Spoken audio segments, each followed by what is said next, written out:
Welcome to the Dog Trainers Podcast, a podcast created by dog trainers for dog trainers or anyone who's ever fallen in love with man's best friend. Episode 14, a deeper look into corrections. And I guess that brings me to another point I wanted to make, just to kind of phrase exactly what you said, but put it in slightly different words. Another use of corrections is to grab and maintain attention, right? And I think a lot of times dogs can live in very emotional, impulsive states, and sometimes they lose themselves in those emotional or impulsive states. And so a lot of times, you'll see some trainers, they use, minor forms of corrections to just grab the dog's attention.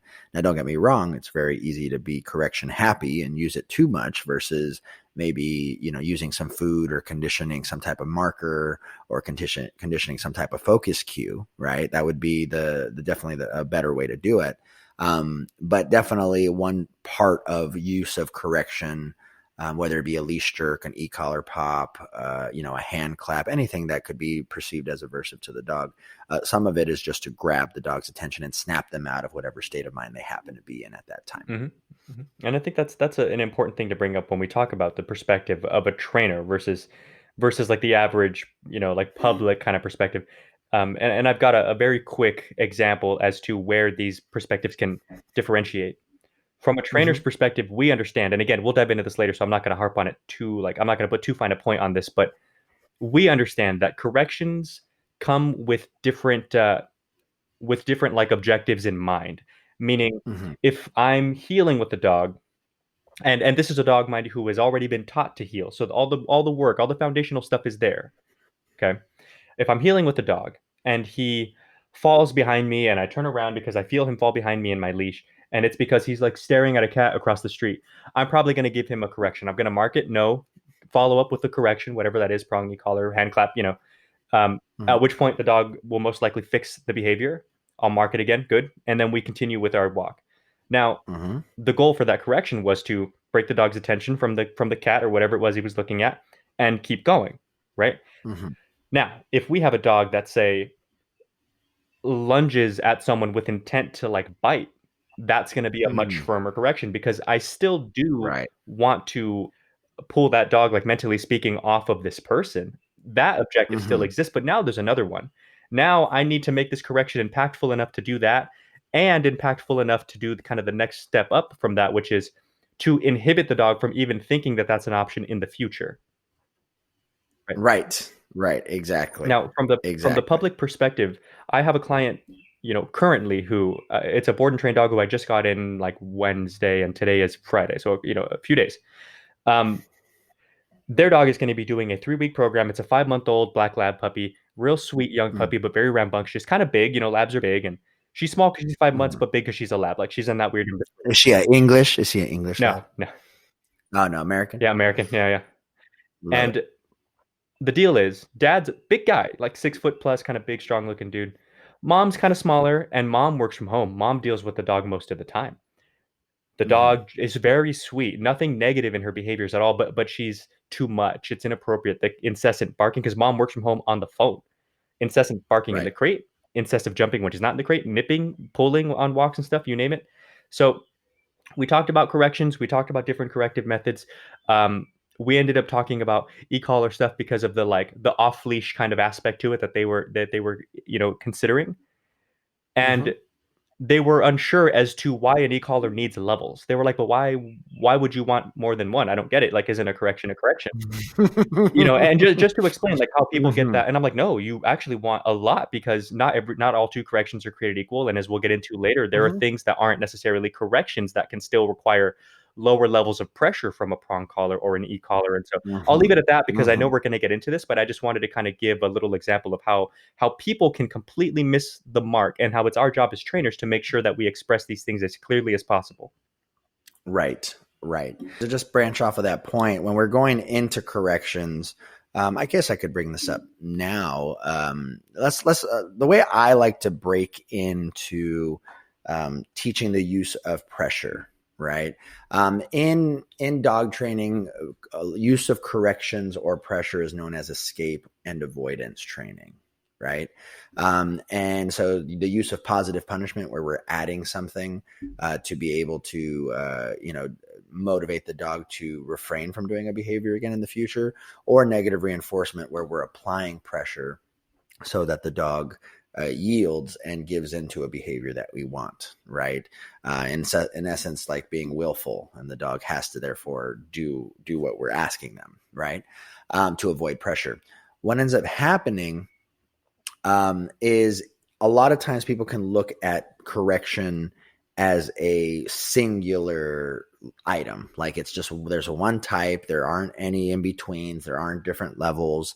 And I think one of the tricks of a dynamic trainer, I know definitely when you work with leash stuff, it's knowing how to read the animal to be able to give these, what I like to break down into 3 different styles of pressure or corrections, right? So we'll go over the first style of pressure or correction, which I would consider to be a lure, right? So leash lures, in essence, are the use of pressure to be able to help guide our dogs into behavior, right? So if I wanted a dog, for example, to come to me, right? And let's say, for example, the dog didn't want to come because they're staring at a squirrel. Well, I can actually use gentle pressure towards me on the leash to be able to motivate that dog and lure the dog in my direction. Eventually, what's going to happen is that increasing of pressure is actually going to teach that dog that if they don't turn around and see what's pulling on them, that the pressure will not go away. So as soon as the pressure goes away, we let it go. So this is a form of luring the dog to motivate them to do a behavior, right? We can do the same thing in luring the dog into a sit position, luring the dog in a down position, luring the dog into a stay position. There's so many different ways we can lure. And again, these are gentle, but consistently increasing forms of pressure that we can add onto a leash. And even within that realm, there are good and bad practices that maybe we'll talk about on a later video. But luring, so teaching the leash lures. The second thing is reminders. So these reminders, the use of any type of pressure or corrective methods for reminder purposes, these are going to be light but attention grabbing forms of correction. Right. So in essence, a way that we look at this is like tapping someone on the shoulder. Right. So imagine you're at a party and there's lots of music, and you tap someone on the shoulder very lightly and they don't turn around. Right. And so what's the natural response? What should we do? Tap them harder. Right. Then I should tap them a little harder. Right. I should tap them a little harder. So what ends up happening, there has to be a certain level of surprise. There has to be a certain level of attention grabbiness when tapping that person on the shoulder, or else you will not grab their attention amongst all the distractions for them to turn around and check, look at you. So the second form of using corrections or pressure is it going to be to grab attention. Once we have the dog's attention, then we can ask something. Right? Then we can tell them to do something that they already know how to do, or we can redirect them to something that they should be doing. So the reminder aspect is really, really important as well, especially when we start working with distraction work. Okay. Then the very, very last thing, the true traditional aversive correction, or the correction that we're really trying to implement and ingrain in the dog so that they don't continue a behavior. These true corrections are really to end behavior, right? To eliminate the likelihood of a behavior happening again in the future. So these corrections tend to be more reprimandy, right? So these reprimands are really there to lay down a very thick line in the sand for the dog to let them know X, Y, and Z should not have happened. And this is a direct result from the decisions that you made. Right. Now, there obviously are good and bad ways of doing this.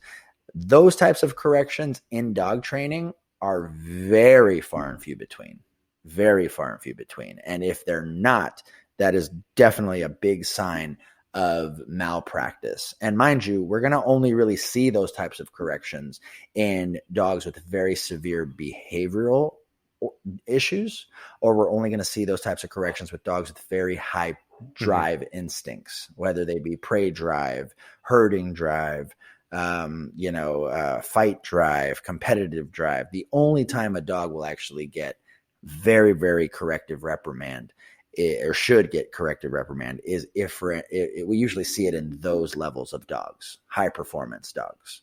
right? Your average, chill pet, they will get away with with just the use of lure and reminder in the form Yeah, of and if they correction. ever need a correction, it'll be a correction, and then they're gonna be like, "Whoops, don't do that again." Got it. Then Right. they won't do it ever. Exactly. They'll get over it and be like, oh, Yeah. sorry, just won't I do that. think now that you Exactly. spelled that out, and I love the way that you kind of put that with the lures, reminders, and corrections, and we'll definitely be sure to reiterate that.